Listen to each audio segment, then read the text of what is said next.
बिस्मिल्लाहिर्रहमानिर्रहीम, अस्सलाम वालेकुम। This is doctor Gulzar Usman, LUMS FM 96.6। जी सामीन, आज एक खुसूसी शो के साथ हम आपसे मुखातिब हैं। आज का ये प्रोग्राम प्रोड्यूस किया है प्रोफेसर डॉक्टर इलियास सिद्दीकी साहब ने, और प्रोग्राम का मौजू उमूमी तौर पे हम हेल्थ से रिलेटेड प्रोग्राम्स कर रहे होते हैं, डिजीज़ के मुतालिक बात हो रही होती है, या हमारे डॉक्टर्स का रोल उसके मुतालिक हमारे ज़्यादातर प्रोग्राम्स होते हैं। लेकिन आज का प्रोग्राम जिस मौजू पे है वो उन्हीं डॉक्टर्स की ट्रेनिंग करना, उन्हीं डॉक्टर्स को इक्विप करना, नए नए जो इनोवेटिव आइडियाज़ के साथ स्किल्ड करना उन डॉक्टर्स को, ताकि वो डॉक्टर्स एक कारआमद और मुफीद डॉक्टर साबित हों सोसाइटी के लिए। तो जब ये बात होती है तो हमारे जहन में आता है हेल्थ प्रोफेशनल एजुकेशन, जिसे हम मेडिकल एजुकेशन भी कहते हैं। तो मेडिकल एजुकेशन पे आज का ये प्रोग्राम है, और मेरे साथ मौजूद हैं आज जो एक्सपर्ट, उनका ताल्लुक मेडिकल एजुकेशन से है, डॉक्टर राबिया अनीस। डॉक्टर राबिया, आपको खुश आमदीद कहते हैं। Thank you sir. अस्सलाम वालेकुम। जी वालेकुम अस्सलाम। आपका सलाम हमारे सामीन तक भी पहुंचा। और सामीन, डॉक्टर राबिया अनीस हमारे यहाँ असिस्टेंट प्रोफेसर हैं Liaquat university of medical and health sciences के डिपार्टमेंट ऑफ मेडिकल एजुकेशन में। मज़ीद डॉक्टर राबिया, आपका मैं चाहूँगा आपका it's very first time you have come here, तो हमारे जो सामीन सुन रहे हैं और जो नाज़रीन हमें देख रहे हैं, तो आप अपना मुख्तसर तारुफ करवाइएगा कि आपकी graduation, post graduation, and then how long experience you have in field of this health professional education. Okay, first of all, Assalamu alaikum everyone, and thank you so much Dr. Usman for inviting me here. I'm completely humbled. सबसे पहले तो ये कि मैं as आपने कहा कि my name is doctor Rabia Anees. मैंने भी रिसेंटली ज्वाइन किया है Liaquat university of medical and health sciences in the department of medical education. और उससे पहले मैं एक प्राइवेट यूनिवर्सिटी में फॉर 8 years मैंने वहाँ पे सर्व किया था as a lecturer and senior lecturer. और करंटली अभी मैंने अपना masters in health profession education जो है वो कंप्लीट किया है from Agha Khan university Karachi. मेरी बेसिक्स जो हैं वो qualification is in dental surgery, और उसके बाद मैंने परसू मास्टर्स किया इन मेडिकल एजुकेशन। दैट्स ग्रेट, बहुत अच्छा जी। आपका माशाल्लाह एक एक्सपीरियंस और साथ साथ आपकी क्वालिफिकेशंस, तो ये हमारे medical education department of Liaquat university में एक अच्छी इंक्लूजन है। और अच्छा, हाल ही में लियाकत यूनिवर्सिटी ने एक इंटरनेशनल कॉन्फ्रेंस भी मुनक़िद की थी, और वो in fact department of medical education की जानिब से थी। तो उसका भी जो टॉपिक था वो यही था कि हम इनोवेशन इन मेडिकल एजुकेशन किस तरह से लाते हैं। तो one of the innovation was use of AI tools and many others. तो आज का जो हमारा मौजू है, हम इस पर ज़्यादा फोकस रहेंगे कि what are the innovations in medical education. तो यहीं से आगाज़ करते हैं, और इसका इम्पैक्ट डेफिनेटली सोसाइटी पे क्या होता है उस पर हम बाद में बात करेंगे। मेडिकल एजुकेशन में इनोवेशन की अगर बात करें तो क्या क्या इनोवेटिव आइडियाज़ आप लोगों के पास हैं, या जो कि हमारी करंट प्रैक्टिस में इस वक्त जारी हैं? देखिए, जब भी हम सोचते हैं मेडिकल ट्रेनिंग के हवाले से, तो हम ये चाहते हैं कि जो हमारा क्वालिटी है हेल्थ केयर की वो इम्प्रूव हो। जी बिल्कुल। सो आजकल के दौर में when it is we say that we are in the age of AI, ठीक है। सो आर्टिफिशियल इंटेलिजेंस के साथ बहुत सारी चीज़ें जो हैं, हम आर्टिफिशियल इंटेलिजेंस डेफिनेटली अभी तो नहीं आया, it's there since years, but ये कि अभी जो है किस तरह से हमारी जो है वो टीचिंग मेथडोलॉजीज़ में हमारे मेडिकल एजुकेशन में इंटीग्रेट करता है, that is something which we are talking about. So innovations की जहाँ तक बात करें, आपने बिल्कुल सही कहा कि हमने 2 days की इंटरनेशनल कॉन्फ्रेंस करवाई थी of health profession education, which was organised by the department of medical education जनवरी में। और उसमें हमने बहुत सारी जो है इंटरनेशनल स्पीकर्स ने भी पार्टिसिपेट किया था, नेशनल स्पीकर्स भी थे, and we discuss different things कि ह्यूमन AI और मशीन इंटेलिजेंस में क्या डिफरेंस होता है, किस तरह से चीज़ें जो हैं वो हम असेसमेंट्स को शेप कर रहे हैं, किस तरह से AI हमारे जो है टीचिंग मेथडोलॉजी को इफेक्ट कर रही है। सही। तो ये सारे टॉक्स जो है वो डिफरेंट स्पीकर्स ने भी की। सो जब भी हम बात करते हैं तो इसी की बात करते हैं कि हमारे AI कहाँ कहाँ यूज़ हो रहा है। जैसे for example teaching and learning में हम डिफरेंट AI टूल्स यूज़ कर रहे हैं, ठीक है, कि हमारी टीचिंग स्ट्रैटेजीज़ बेहतर हो जाएं, हम इम्प्रूव करें, ठीक है। क्योंकि आज का जो, अगर हम ये बात करें ना कि आज का जो टुडेज़ लर्नर है, उस पर हमें बहुत ज़्यादा फोकस करना चाहिए, बिकॉज हम जनरेशन जी के साथ जो है वो इंटरेक्ट कर रहे होते हैं ना, तो generation Z is we have to deal accordingly. तो जब आज की जो जनरेशन है वो ज़्यादा जो है वो टेक ड्रिवन होती है, तो वो टेक ड्रिवन होती है तो हमें उस हिसाब से अपनी टीचिंग मेथडोलॉजीज़ को ऑल्टर करना चाहिए। एंड वी नो कि अब बहुत सारे टूल्स ऐसे हैं जो अवेलेबल हैं, जो फ्री हैं, तो हम उनको यूज़ करके, फॉर एग्जांपल गेमिफिकेशन है, आजकल गेम बेस्ड लर्निंग बहुत ज़्यादा इन है, ठीक है, तो उसके बहुत सारे टूल्स अवेलेबल हैं ऑनलाइन जो हम यूज़ कर सकते हैं, अपनी टीचिंग मेथडोलॉजीज़ में इनकॉर्पोरेट कर सकते हैं, डिफरेंट डिस्कशंस में इन्वॉल्व कर सकते हैं। तो उसमें स्टूडेंट आपका इंटरैक्ट कर रहा होता है, स्टूडेंट आपका इंटरेस्ट ले रहा होता है। बिल्कुल। सो इसी तरह से टीचिंग एंड लर्निंग के अलावा हम असेसमेंट में भी जो है वो बहुत सारे टूल्स हमारे पास हैं जिसको हम असेसमेंट में भी यूज़ कर सकते हैं, जिससे हमें टाइमली फीडबैक मिल सकता है, टाइमली उसका जो है वो हमें रिजल्ट मिल सकता है। सो वो बेसिकली प्रोफिशिएंसी जो है वो हमारी इम्प्रूव कर रहा होता है, जो भी टूल्स होते हैं। इसी तरह से अगर हम देखें तो रिसर्च में हम एआई को बहुत ज़्यादा अब आजकल जो है we are also conducting workshops in जो है कि how we can do research with the help of AI. Definitely उसमें एथिक्स को हमें मद्देनज़र रखना होता है कि हम किस तरह से रिसर्च को जो है एआई के साथ कर रहे हैं, बट डेफिनेटली वो बहुत ज़्यादा जो है ना इम्प्रूव करता है प्रोसेस को। पहले लोग जो है वो बैठ के बहुत टाइम लगाया करते थे एक मैन्युस्क्रिप्ट लिखने में, लेकिन अब आपके पास इतने सारे टूल्स अवेलेबल हैं जो आपको लिटरेचर रिव्यू को ऑल्टर करके दे सकते हैं, फिल्टर करके दे सकते हैं, बट वही बात है कि you can not totally rely on it, ठीक है, आपको अपनी ह्यूमन इंटेलिजेंस यूज करनी ही होती है। सो लेकिन यह है कि yes it can decrease the time जो इनिशियली पहले हुआ करता था कि इतने सारे पेपर्स लेके बैठते थे, और then you know people used to write papers और पब्लिकेशंस डिफिकल्ट होती थी। अब ऐसा नहीं है, तो ये कि ये सारी चीज़ें इफ़ेक्टिवली हमारा जो काम होता है वो यही होता है कि हम स्टूडेंट्स को एंड ट्रेनर्स को ये ट्रेन करें कि how they can use these tools effectively so that they can transfer this to their students, and ultimately वो इस चीज़ स्किल को लर्न करेंगे और जो है वो चीज़ें बेहतर होंगी। ज़ाहिर, अच्छा, इस सब का फ़ायदा तो ज़ाहिर हमारे हेल्थ केयर डिलीवरी सिस्टम पे होना है ना, कि हमारी जो प्रोडक्ट है, स्टूडेंट्स हैं, मेडिकल यूनिवर्सिटी है हमारी, तो मेडिकल स्टूडेंट्स हैं, हेल्थ जो अलाइड हेल्थ के हमारे जितने डिपार्टमेंट्स हैं वो सभी आप लोग डील कर रहे होते हैं, उनके टीचर्स को, फैकल्टी को आप ट्रेन कर रहे होते हैं, और ज़ाहिर है वो आपकी ट्रेनिंग जो है वो आगे मुंतकिल होती है उन स्टूडेंट्स में, और वही डॉक्टर्स हमारा फ्यूचर के डॉक्टर्स हैं। अच्छा, तो बात है भी इस तरह से अगर हम देखा जाए इनोवेशन एंड मेडिकल एजुकेशन का सोसाइटी पे भी तो इम्पैक्ट आएगा ना, तो क्या इम्पैक्ट, इसमें क्या बेहतरी या इसमें क्या अच्छाइयाँ सोसाइटी एक्सपेक्ट कर सकती है? देखिए, जब भी हम अच्छा एक क्वालिटी डॉक्टर प्रोड्यूस कर रहे होते हैं या हेल्थ केयर प्रोफेशनल प्रोड्यूस कर रहे होते हैं ना, तो वो हमारी हेल्थ केयर पॉलिसीज़ को इफेक्ट करता है, हमारे एथिकल स्टैंडर्ड्स को रेज करता है, पेशेंट सेफ्टी बेहतर होती है। एक अच्छा डॉक्टर जो है डेफिनेटली वो ही will be more good for the patient as well, ठीक है, और सोसाइटी और पब्लिक हेल्थ आउटकम्स भी इम्प्रूव होते हैं। सो जैसे हम कहते हैं कि एक स्ट्रॉन्ग हेल्थ केयर सिस्टम जो होता है ना वो 3 C's उसमें रिक्वायर्ड होते हैं। पहली चीज़ आ जाती है कॉम्पिटेंसी, ठीक है, तो डेफिनेटली वो इतना कॉम्पिटेंट होना चाहिए हेल्थ केयर प्रोफेशनल कि वो डायग्नोस सही कर सके एंड ट्रीट सही कर सके, ठीक है। सेकेंड जो होता है दैट इज कंपैशन, ठीक है, that he is able to understand and empathise the situation, ठीक है। तो एंड थर्ड इज कैरेक्टर, ठीक है, तो ही शुड बी होल, उसका ऐसा कैरेक्टर होना चाहिए कि इफ़ ही नोज कि he is not supervised by someone तो he is not doing something wrong, ठीक है। सो ये जो 3 चीज़ें होती हैं ना, ये आपके अंदर बहुत इम्प्रूवमेंट लाती हैं। तो अगर हम अपने डॉक्टर्स को इस तरह से ट्रेन करेंगे ना कि वो लाइफ लॉन्ग लर्नर्स हों, एथिकल डिसीजन मेकर्स हों, या फिर रेजिलियंट लीडर्स हों, तो डेफिनेटली हम एक हेल्थियर और सोसाइटी बिल्ड कर रहे हैं। यस, एग्जैक्टली, और सोसाइटी को उसका फायदा भी पहुंचेगा। और जाहिर है, देखें, आजकल तो रोबोटिक सर्जरी से लेके और हमारी डायग्नोसिस प्रिसिशन तक और फिर उसके treatment plans, everywhere we are getting help of these gadgets and these tools.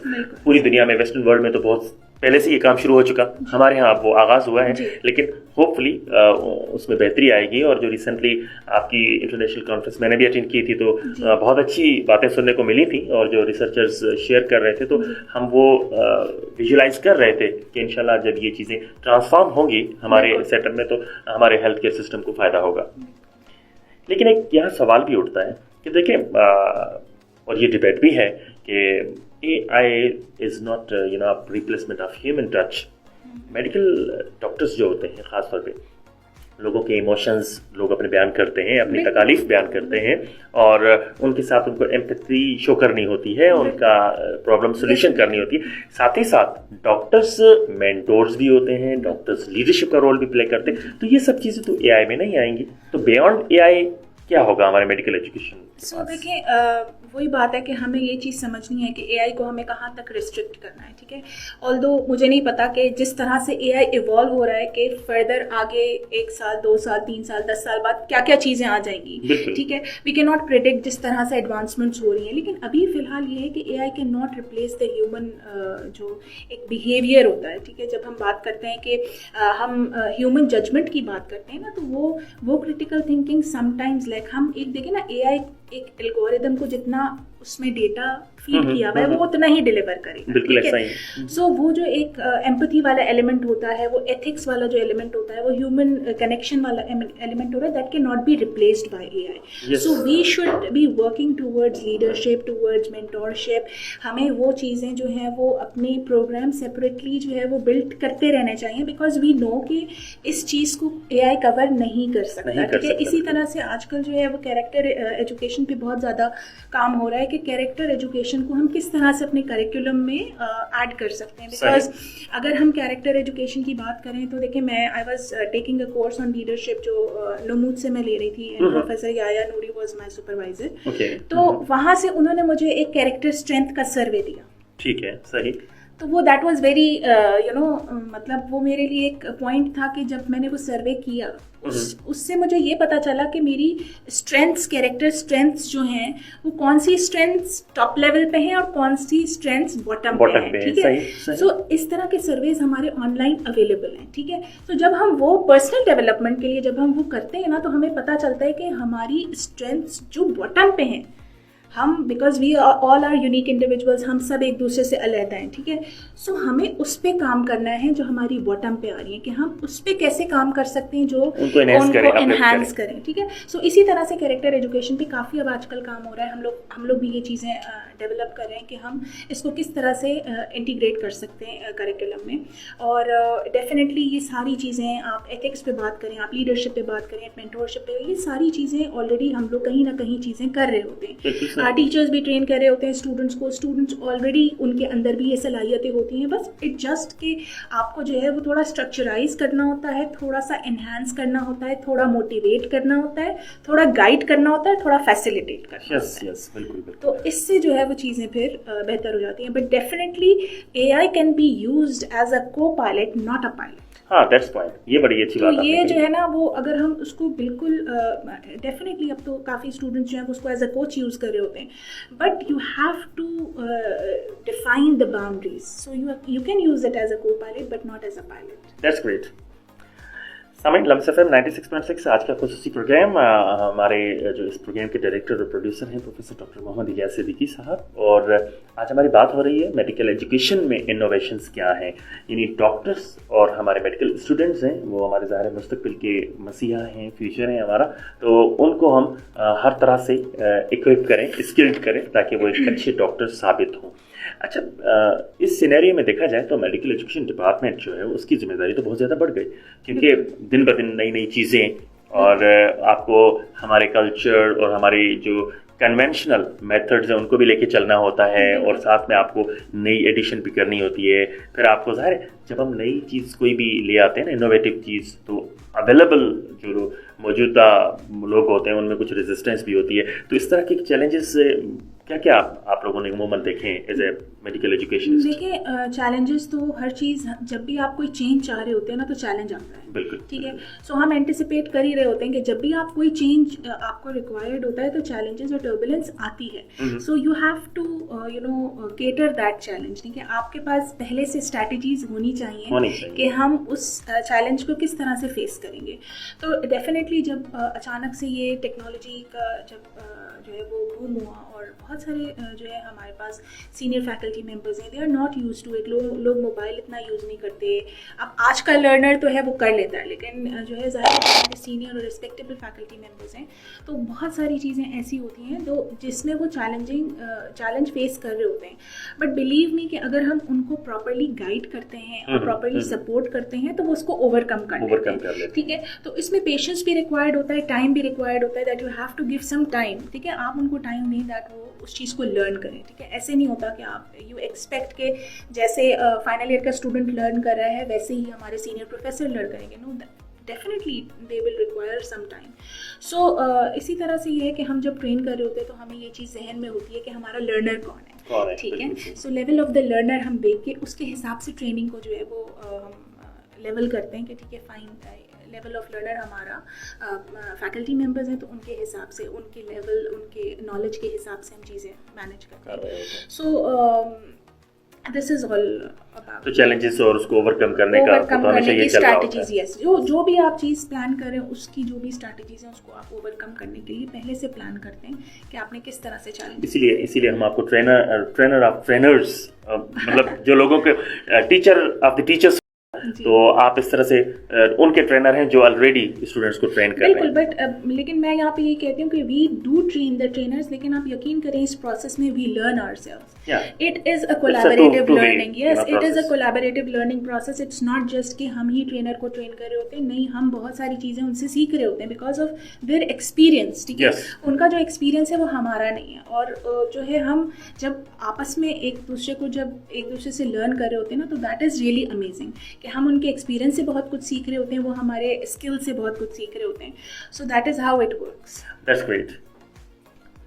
अच्छा डॉक्टर राकेश, बात तो हमने की कि मेडिकल एजुकेशन में जो इनोवेशंस हैं, लेकिन अगर हम जाकर university of medical and health sciences की बात करें, हमारा DME जो है, डिपार्टमेंट ऑफ मेडिकल एजुकेशन, तो हम इस वक्त करंटली आपका डिपार्टमेंट क्या क्या कोर्सेज करवा रहा है, किस किस्म की ट्रेनिंग्स आप दे रहे हैं फॉर्मली, और क्या क्या मतलब प्लान्स हैं आपके? Okay, so department of medical education definitely जो है वो काफ़ी चीज़ें ऑलरेडी, ये सारी जो भी मैंने बातें की, ये सब ऑलरेडी हमारी ट्रेनिंग चल रही है। फॉर एग्जांपल हम लोग सर्टिफिकेट प्रोग्राम्स करें, उसमें डिफरेंट हमारी जो है वो सर्टिफिकेशंस होती हैं, फिर डिफरेंट हम वर्कशॉप्स करवा रहे होते हैं। मैं भी आपका स्टूडेंट रहा हूँ, CHP department of medical education से ही की है। तो इसी तरह से जो है अपार्ट फ्रॉम CHPE हमारे बहुत सारे वर्कशॉप्स हैं जो हम एडिशनली करवाते हैं, जिसमें सुपरवाइजरी स्किल वर्कशॉप होता है, और अभी हम टेक ड्रिवन वर्कशॉप से बहुत सारे करवाए। हमने ई-पोर्टफोलियो पे काम किया, हमने इनोवेशन और रिसर्च पे काम किया। तो ये हमारे टाइम टू टाइम वर्कशॉप्स भी होते रहते हैं फैकल्टी और कैपेसिटी बिल्डिंग में, और हम जो है वो इसी तरह से हमारे यहाँ मेंटोरशिप ट्रेनिंग हो रही है लम्स में।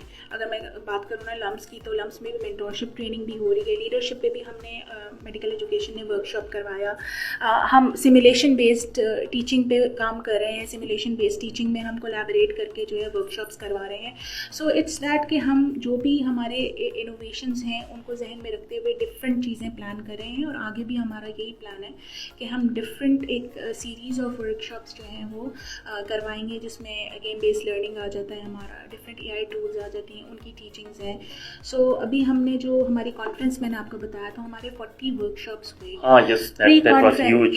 Pre conference workshop, and that आप यकीन करें कि वो 1 महीना हमारे वर्कशॉप्स चले। And I really would like to thank all the facilitators and faculty members from different departments, जिन्होंने मिल के बहुत अच्छे वर्कशॉप्स करवाए, और definitely medical education was there to support them, और हम उनके साथ साथ थे।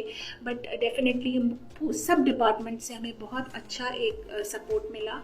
And again I would like to thank all the facilitators जिन्होंने हमारे साथ, और जाहिर है इस सब के पीछे जो विजन है हमारे वर्दी वाइस चांसलर प्रोफेसर डॉक्टर इकराम दीन साहब। जब भी आप कोई भी चीज़ करना चाहते हैं ना, तो अगर आपका लीडर सपोर्टिव है तो आप कभी भी रुकते नहीं हैं। ठीक है, सो रिस्पेक्टेड वाइस चांसलर का विजन जो है, anything which is better for the society, for the patient, for the healthcare system, for the students, he never say no. Yeah, exactly. So he is always up to this के नहीं आपने करना है, if it is for the betterment, go for it. ठीक है, he is always there to support. So definitely उनकी support है। फिर हमारे डिपार्टमेंट की इंचार्ज है doctor Devia Allabakhsh, she is also managing things very effectively. और हमारे डिफरेंट मेडिकल एजुकेशनिस्ट हैं जो डिफरेंट डिपार्टमेंट्स हैं, उन्होंने भी हमारा बहुत, जैसे डॉक्टर राना मलपेरियानी है, doctor Shazia Memon, doctor Shahida, doctor Kashif, ये सारे मेडिकल एजुकेशनिस्ट हैं जिन्होंने, डॉक्टर मोइन हैं, तो ये सब जो हैं इन लोगों ने बहुत अच्छा हमारे साथ कोलैबोरेट करके काम किया। डॉक्टर मुनव्वर अंसारी वाज इसके मेरे ख्याल में चेयर थे, ऑर्गेनाइजिंग कमेटी की। तो हम इन लोगों ने सब ने बहुत एक कोलैबोरेटिव और एक सपोर्टिव एनवायरनमेंट दिया जिसमें बहुत अच्छी कॉन्फ्रेंस भी। और ये वर्कशॉप्स जो मैं बता रही हूँ, ये इतने सारे जो वर्कशॉप्स हुए उनमें अल्टीमेटली जो हमारा लर्नर इन्वॉल्व था वो पोस्ट ग्रेजुएट रेजिडेंट्स थे, फाइनल ईयर स्टूडेंट्स थे, हाउस ऑफिसर्स थे एंड फैकल्टी मेंबर्स थे। एग्जैक्टली। सो ये है कि ये चीज़ मेडिकल एजुकेशन इंशाल्लाह इसमें ऑलरेडी हो रहा है और आगे भी हो। मास्टर्स भी आप करवा रहे हैं? Master in health professional education, masters in health profession education भी हमारा जो है वो इट्स ऑल्सो देयर, और उसको भी हम बहुत अच्छा बेहतर से बेहतर हमारी, क्योंकि previously it was not there हमारे यहाँ, आई मीन कोई CHPE कोर्सेज भी नहीं हो पा रहे थे। मेडिकल एजुकेशन का डिपार्टमेंट तो मौजूद था लेकिन एज सच उसकी कोई ज़्यादा इतनी वो फंक्शनैलिटी हमें नज़र नहीं आती थी। लेकिन हाल ही में गुज़िश्ता चंद सालों में बहुत ज़्यादा इसमें अपलिफ्ट हुआ है और खासतौर पर बदी वाइस चांसलर साहब ने जो इंटरेस्ट लिया, और लेना भी चाहिए, क्योंकि हमारी जो काउंसिल है PMDC हो या जितनी भी इंटरनेशनल काउंसिल्स हैं जिनके हम हिस्सा हैं, तो उन लोगों की ये डिमांड भी होती है कि आपके जो ग्रेजुएट्स हैं they must be knowing all the innovative things happening in medical education.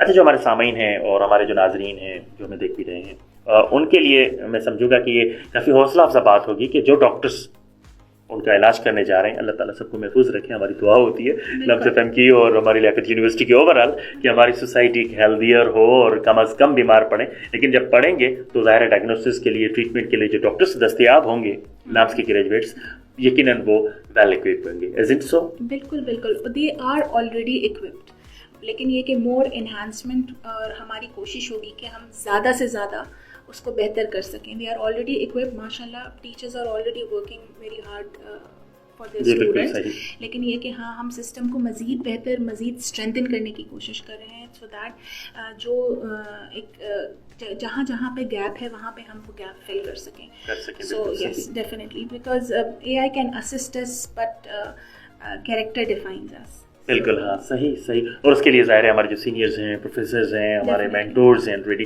उनसे आप हेल्प भी लेते हैं और वो सिलसिला इस तरह से चलता है। अच्छा, जाते जाते मैं ये भी अपने सामाइन को बता दूं कि हमारे यहाँ Liaquat university of medical and health sciences में इस वक्त जो असेसमेंट टूल्स हैं वो लेटेस्ट हैं, और हमारे पूरे examination undergrads as well as post graduate के थ्योरी के MCQ बेस हो रहे हैं और कंप्यूटर बेस असेसमेंट हो रही है। और बाकी जो OSCE और OSPI जो हमारे तरीका असेसमेंट है वो भी राइज हैं, और इन लेटेस्ट मेरे ख्याल में वो सिस्टम चल रहा है हमारे यहाँ। और जो मॉड्यूलर सिस्टम है that is one of the thing, जो मॉड्यूलर सिस्टम, अब इंटीग्रेटेड करिकुलम हमारा आ गया, मॉड्यूलर सिस्टम आ गया है। सो ये सारी चीज़ें विजन को जो है ना वो डिपिक्ट करता है, ठीक है। सो वही बात है कि जब आप एक ट्रेडिशनल मेथडोलॉजी से टूवर्ड्स इनोवेटिव मेथडोलॉजी जा रहे होते हैं तो आपको चैलेंजेस फेस कर रहे होते हैं, और we are facing challenges but we are overcoming those challenges. और इसी तरह से करिकुलम में भी बहुत सारे लोगों ने काम किया है and they are still working, faculty के बहुत ज़्यादा सपोर्ट है एंड वी आर ट्राइंग कि वो चीज़ बेहतर तरीके से इम्प्लीमेंट हो सके। बहुत अच्छी जी, ज़बरदस्त। सामीन, आज की हमारी गुफ्तगू मेडिकल एजुकेशन में इनोवेशंस क्या हैं, innovative technologies, specially use of AI और दीगर मौज़ूआत पे हमारी बात हुई है। अब हम कंक्लूजन की तरफ जा रहे हैं। डॉक्टर राबिया अनीस, बातें कहते हैं ना, बात निकलेगी तो बहुत दूर तलक जाएगी, तो काफ़ी नए नए पहलू इसमें हमें अभी हैं जो हम इस पर डिस्कशन कर सकते हैं, लेकिन इंशाल्लाह हम अगली निशस्त में, आज के प्रोग्राम का वक्त मुकम्मल होता है। मैं चाहता हूं कि जाते जाते आप स्पेशली आपके जो स्टूडेंट्स होते हैं वो हमारे फैकल्टी भी होती है और साथ ही साथ डॉक्टर्स भी होते हैं, तो कोई ऐसा मैसेज, कोई concluding remarks about the medical education, इसकी इम्पोर्टेंस? बस यही है कि जो भी हमारे फ्यूचर जो डॉक्टर्स हैं, मैं मैं ये कहूँगी कि हमें अपनी स्ट्रैटेजीज़ और हमें एक तो ये कि बीइंग अ डॉक्टर हमें एज अ रोल मॉडल बनना है, जिसको देख के आपके स्टूडेंट आपसे इंस्पायर, बिकॉज स्टूडेंट हमेशा आपको देख के इंस्पायर होते हैं। सो सबसे पहले ये है कि we need to improve ourselves, और हमारे अंदर जो भी लैकिंग्स हैं हम उसको इम्प्रूव करें, ताकि हम बेटर रोल मॉडल के तौर पे जो है वो स्टूडेंट्स के सामने जो है वो हों, ताकि वो हमसे इंस्पायर हों। एंड दे बिकॉज फ्यूचर जो भी हमारे डॉक्टर्स होते हैं they should be life long learners and empathetic healers हों, और जो है वो एथिकल डिसीजन मेकर्स हों। तो एथिक्स को भी जहन में रखते हुए तो जो भी ट्यूटर्स हैं, फैसिलिटेटर्स हैं, और हम लोग जो है वो इस तरह से अगर अपने आप को शेप करेंगे तो डेफिनेटली हमारे जो फ्यूचर लीडर्स हैं they will also adopt these things. और छोटी सी बात यही है कि एक कंक्लूजन थॉट मेरी हमेशा ये होती है, मैं सबको ये कहती हूँ कि being a woman and being a health care professional, being a doctor, हम लोग जो हैं वो बहुत डिफरेंट जो है ना वो लिए कर रहे होते हैं। मतलब हमें अपने घर को भी देखना होता है, हमें अपनी वर्क प्लेस को भी देखना होता है, हमारे लिए पेशेंट भी बहुत इंपॉर्टेंट होता है, हम OPDs भी देख रहे होते हैं, हम क्लिनिक्स भी कर रहे होते हैं। So how can you balance, yes, आपको बैलेंस, वर्क लाइफ बैलेंस जो है ना वो बहुत ज़रूरी होता है। एंड एट वन स्टेज हर इंसान जो है ना वो बर्न आउट फील कर रहा होता है। सो इसके लिए बस यही एक छोटी सी टिप है कि एक मैंने बर्नर्स थ्योरी पढ़ी थी, और उस बर्नर्स थ्योरी में ये था कि हमारी लाइफ जो है ना वो 4 बर्नर्स पे मुश्तमिल है। एक बर्नर होता है जो हमारी फैमिली का होता है, एक बर्नर होता है हमारे सोशल इंटरेक्शन का जिसमें हमारे फ्रेंड्स एंड कोलीग्स आ जाते हैं, एक बर्नर होता है हमारी हेल्थ का, और एक बर्नर होता है हमारे करियर का। ठीक है, तो आप जिस भी फेज ऑफ लाइफ में है ना, आप ये 4 बर्नर्स आपके साथ हैं, but at that stage of life आपको ये डिसाइड करना होता है, अगर आपके चारों बर्नर्स फुल फ्लेम पे जल रहे होंगे तो आपका वर्क लाइफ बैलेंस डिस्टर्ब हो जाएगा। सही। सो बेस्ट तो ये होता है कि आपके जो 2 बर्नर्स हैं वो फुल पे हों और जो बाकी 2 बर्नर्स हैं वो स्लो हों। लेकिन अगर आपके 3 बर्नर्स भी फुल पे हैं और एक स्लो है, तब भी you have 80% of work life balance आप मैनेज कर सकते हैं। सो अब आप जिस सिचुएशन में हैं उस पर आपको रहकर, फॉर एग्जाम्पल अगर एक बच्चा स्टूडेंट है सो डेफिनेटली उसके लिए करियर बहुत इंपॉर्टेंट है, तो वो उसका फ्लेम तो डाउन कर ही नहीं सकता। ठीक है, हाँ, वो सोशल इंटरेक्शन है उसका फ्लेम डाउन कर सकता है। अगर वो नहीं कर रहा तो कहीं ना कहीं उसकी हेल्थ अफेक्ट हो रही होगी या फैमिली अफेक्ट हो रही होगी। इसी तरह से कोई अकेला रहता है तो उसके पास फैमिली तो है नहीं, ठीक है, तो वो फैमिली का बर्नर्स को ऑलरेडी स्लो होगा, तो बाकी बर्नर्स तेज कर लेगा। तो इसलिए whenever you feel that you know at a student level, at a mentor level या facilitator level, whenever you feel that you burning out हो रही है या बर्न आउट या स्ट्रेस्ड फील कर रहे हैं, so just analyse and reflect कि आपका कौन सा बर्नर आप स्लो डाउन करें, so that things will be better. बड़ी अच्छी बात की आपने जाते जाते कि बर्नर्स तो होंगे लेकिन उन बर्नर्स को मेंटेन करना है, मैनेज करना है, किसी को फ्लेम डाउन करना है, किसी का फ्लेम अप करना है, तभी जिंदगी आगे बढ़ेगी। बहुत अच्छे जी, ज़बरदस्त। डॉक्टर आलिया अनीस हमारे साथ रही, असिस्टेंट प्रोफेसर हैं आप मेडिकल एजुकेशन में, Liaquat university of medical and health sciences में। और जो अगर मैं आपकी बातों को अगर यूं बयान करूं कि the only permanent thing is change, तो चेंज जो है वो आता रहेगा, हमें उसके मुताबिक अपने आप को एडॉप्ट करना है। मेडिकल एजुकेशन हो या ओवरऑल जनरल प्रैक्टिसेस हो, everywhere change will be there. So हमें अपने आपको पॉजिटिव रखना है और एक कोलैबोरेट करके आप बता करना है। बहुत अच्छा जी, थैंक यू वेरी मच। इसी के साथ आज के प्रोग्राम का वक्त पूरा हुआ। हमारे इस प्रोग्राम के producer professor doctor Mohammad Ilyas Siddiqui और आपके मेजबान डॉक्टर गुलजार उस्मान को दीजिएगा इजाजत। अल्लाह हाफ़िज़।